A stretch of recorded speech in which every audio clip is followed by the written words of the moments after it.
இந்த சாம்பிராணி தெய்வீக சாம்பிராணி சொல்றீங்களே, எப்படி கொஞ்சம் விளக்கம் சொல்ல முடியுமா? சாம்பிராணி எதுக்கு ஏற்றுமோ தெரிஞ்சுக்கணும். சுத்தி இருக்க கெட்ட வைப்ரேஷன் கிருமிகள்லாம் எடுத்துட்டு நம்ம இந்த இடத்த சுத்தமாக்கி இருக்கும்போது நம்ம பிரார்த்தனை பண்றது நடக்கும். நம்ம சுத்தமா இருந்தா தான் பிரார்த்தனை பண்றது நடக்கும். சாம்பிராணி ஏற்றும் பொழுது உள்ள கெமிக்கல் கிடந்துருச்சு, அதை சுவாசிக்கும் பொழுது எப்படி சுத்தமா உங்களுக்கு பிரார்த்தனை கிடைக்கும்? நம்ம வேண்டுதல் எப்படி நடக்கும் சொல்லுங்க.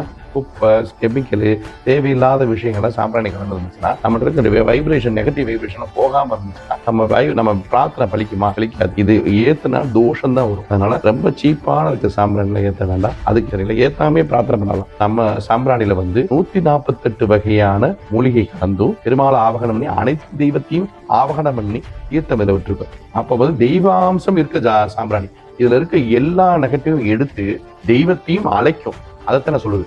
தெய்வத்தை அழைத்தால் மட்டுமே தெய்வீக மூலிகை சாம்பிராணி. அதனாலதான் தெய்வீக இது மூலிகை சாம்பிராணி சொல்றோம். பிரபஞ்சவன பெருமாளின் நித்தமும் ஹோமம் நடக்குது. இந்த ஹோமத்தில் எடுக்கப்பட்ட தீர்த்தத்திலிருந்து இந்த சாம்பிராணி செய்யப்படுகிறது. இதுதான் இதோட ஸ்பெஷல்.